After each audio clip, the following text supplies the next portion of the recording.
Innal hamdalillah nahmaduhu wa nasta'inuhu wa nastaghfiruh wa na'udzu billahi min shururi anfusina wa min sayyiati a'malina man yahdihillahu fala mudilla lahu wa man yudlil fala hadiya lahu asyhadu an la ilaha illallah wahdahu la syarika lahu wa asyhadu anna muhammadan abduhu wa rasuluhu wa la nabiyya ba'dah addal amanah wa ballagha risalah wa nasaha ummah wa jahada fillahi haqqa jihadih hatta atahul yaqin tarakana ala mahajjatil bayda layluha kanahariha la yazigu anha illa halik. Allahumma fassalli wa sallim ala sayyidina Muhammadin sayyidil awwalin wal akhirin sayyidin nasi ajma'in sayyidil anbiya'i wal mursalin al-mab'uthi rahmatan lil alamin wa ala alihi wa sahbihi wa man sara ala nahjihi ila yaumiddin. Amma ba'du fa ya ibadallah ittaqullaha haqqa tuqatih wa la tamutunna illa wa antum muslimun.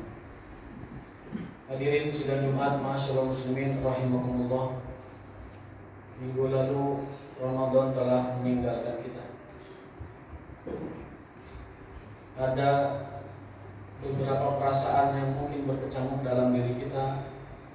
Ada rasa sedih karena telah berpisah dengan Ramadan, tetapi juga ada rasa gembira karena kita telah dengan izin Allah dan taufiknya menyelesaikan puasa Ramadan 1 bulan penuh lamanya. Dalam sebuah hadis Rasulullah SAW bersabda, "Lis-shaimi farhatan." Bagi orang yang berpuasa maka mereka memiliki 2 kebahagiaan. Farhatun inda iftarihi, yang pertama bahagia saat berbuka ataupun Idul Fitri, dan yang kedua adalah farhatun inda liqa'i rabbih, berbahagia dengan nanti perjumpaan dengan Allah Subhanahu wa taala. Hadis ini juga sekaligus menegaskan dalil bahwa kita semua hamba Allah, orang-orang beriman, ahli surga akan berjumpa dengan Allah Subhanahu wa taala. Wujuhu yawma idzin nadhirah ila rabbiha nadhirah.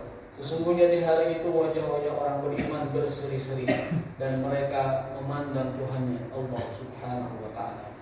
Sataruna wajha rabbikum kama taruna al-badra fi tamami. Sungguh kalian semua akan melihat Tuhan kalian seperti kalian jelasnya melihat purnama tanpa dihalangi oleh awan sedikit. Ma'asyiral muslimin rahimakumullah. Begitu cepatnya Ramadan meninggalkan kita. Ini memberi kita sebuah hikmah bahwa kehidupan pun juga akan lebih cepat dari itu.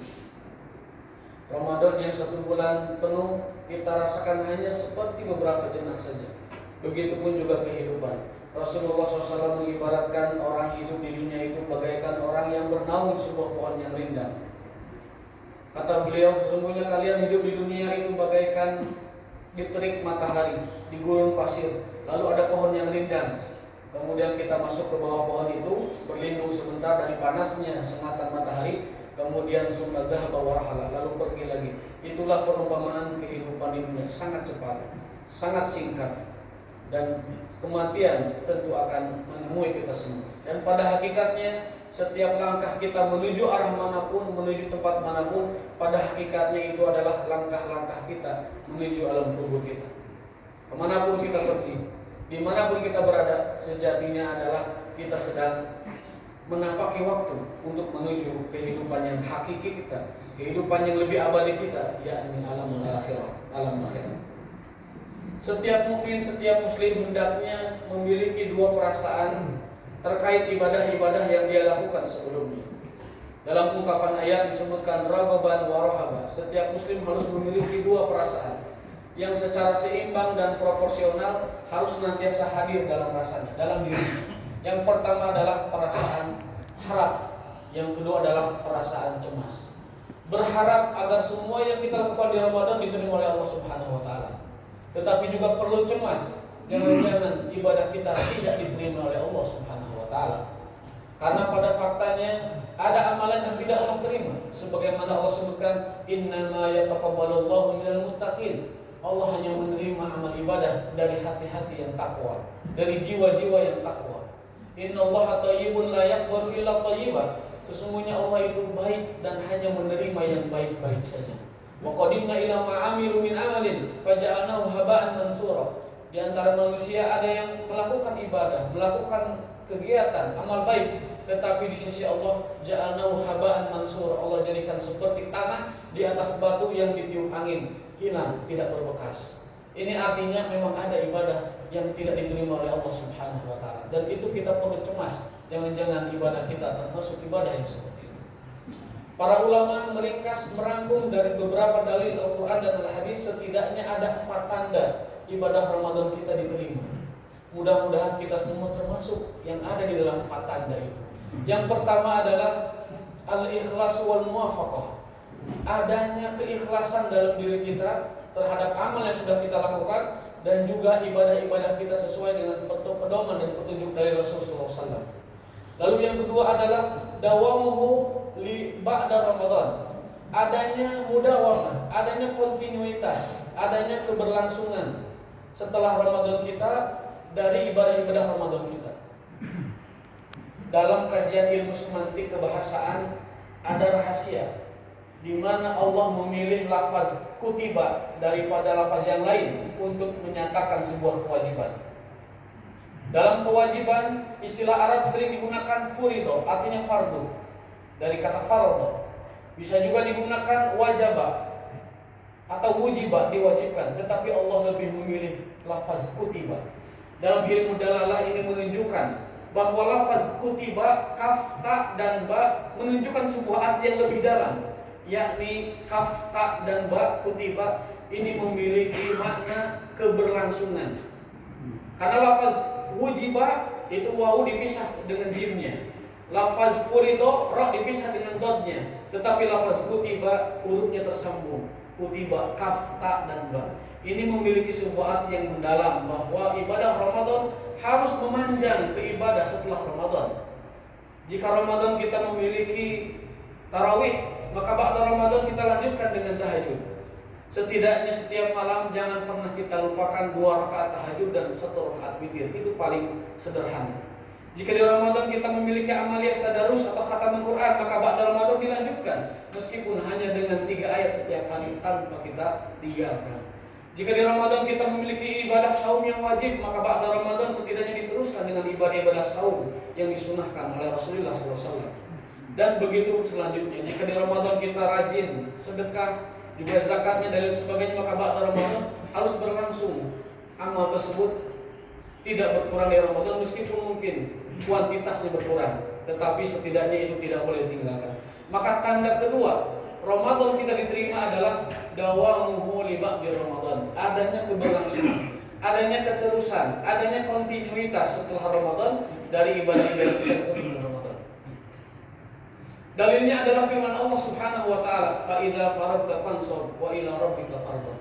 Jika kalian telah selesai melakukan suatu ibadah, maka bergeserlah kepada ibadah yang lain.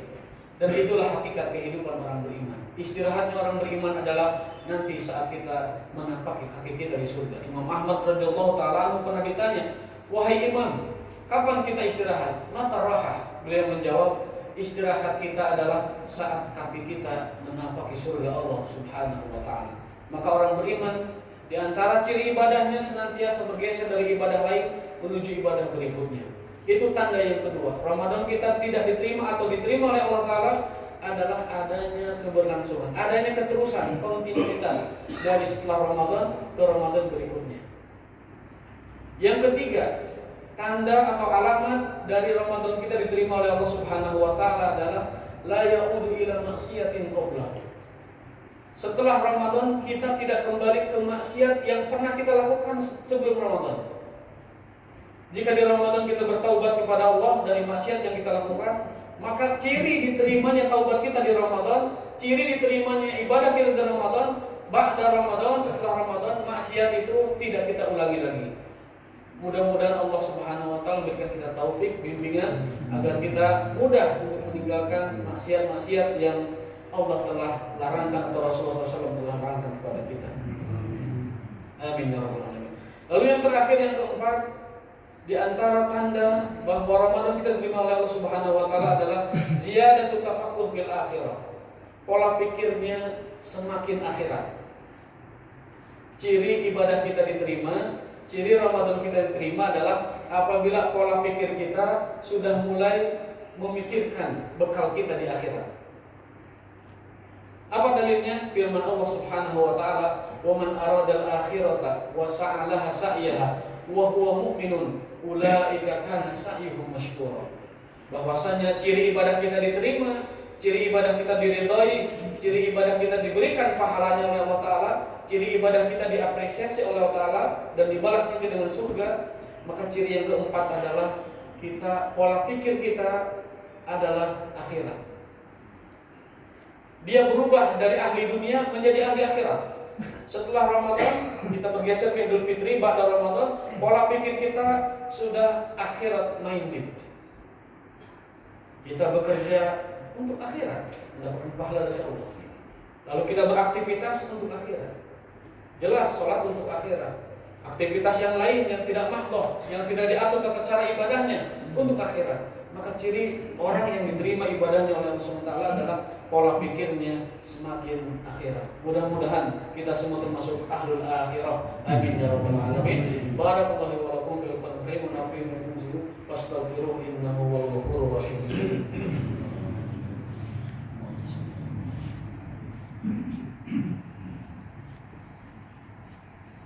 Alhamdulillahirabbil alamin wa bihi nasta'inu ala umuri dunya waddin.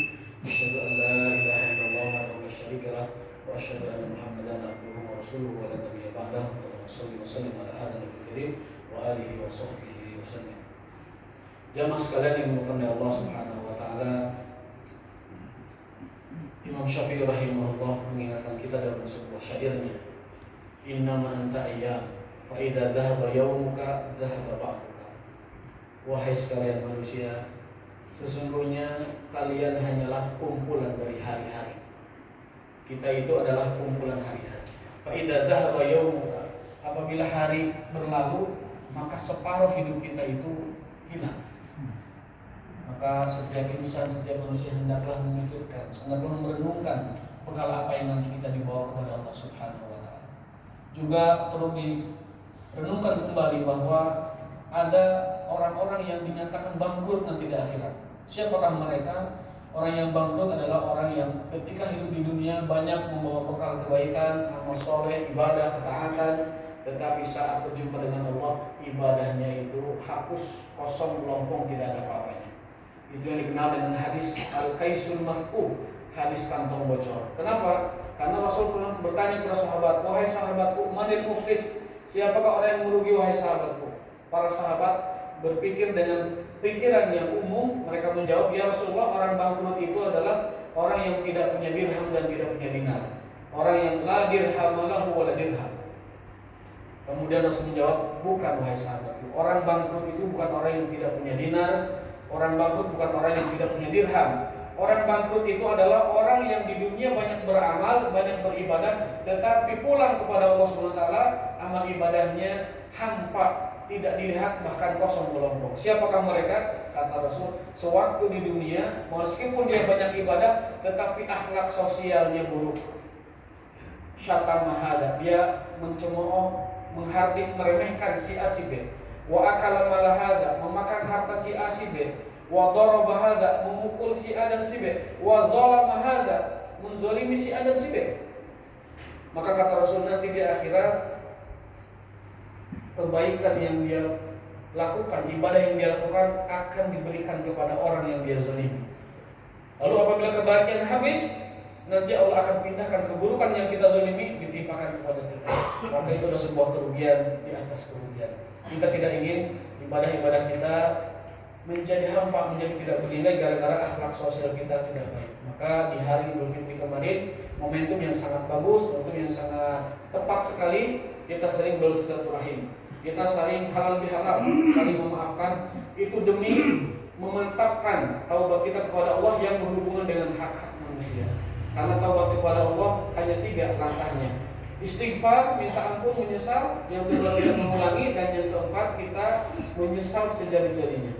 Itu taubat kepada Allah. Tapi taubat kepada manusia ditambah satu lagi, al-istihlal, meminta kehalalan dari yang pernah kita zalimi tersebut. Maka taubat kepada manusia jauh lebih berat daripada taubat kepada Allah Subhanahu wa taala. Dan akhirul kalam kita tutup dengan doa kepada Allah agar Allah memberikan kita keberkahan di bulan Syawal ini. Syawal secara bahasa artinya meningkat. Syawal meningkat, maka ibadah kita ba'da Ramadan di bulan Syawal meningkat. Mudah-mudahan Allah memberikan taufik kepada kita, ibadah kita bulan Syawal menjadi meningkat. Amin ya rabbal alamin. Allahumma ighfir lil muslimin wal muslimat wal mu'minin wal mu'minat al ahya' minhum wal amwat innaka samii'un qaribun mujibud da'wat wa ya qadiyal hajat. Rabbana zalamna anfusana wa illam taghfir lana wa tarhamna lanakunanna minal khasirin. Rabbana atina fid dunya hasanah wa fil akhirati hasanah wa qina adzabannar. Allahumma inna na'udzu min jahdil bala wa darkis syaqa wa su'il qada wa syamatatil a'da. Allahumma la tad'alna fi hadzal maqami dhanban illa ghafartahu wa la daynan illa saddadtahu wa la maridan illa shafaitahu wa la hajatan min hawaijid dunya hiya laka ridwan fiha salat illa wa yasattaha ya akraman akramin wa ya mujibas sa'irin.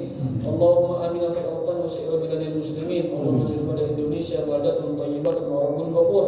Allahumma wafiq wulata umurina. Allahumma wafiq ila hidayatika wa rusdika ya rabbal alamin. Allahumma wafiq ila rusdika ya arhamar rahimin. Subhana rabbika rabbil izzati amma yasifun wa salamun alal mursalin walhamdulillahi rabbil alamin.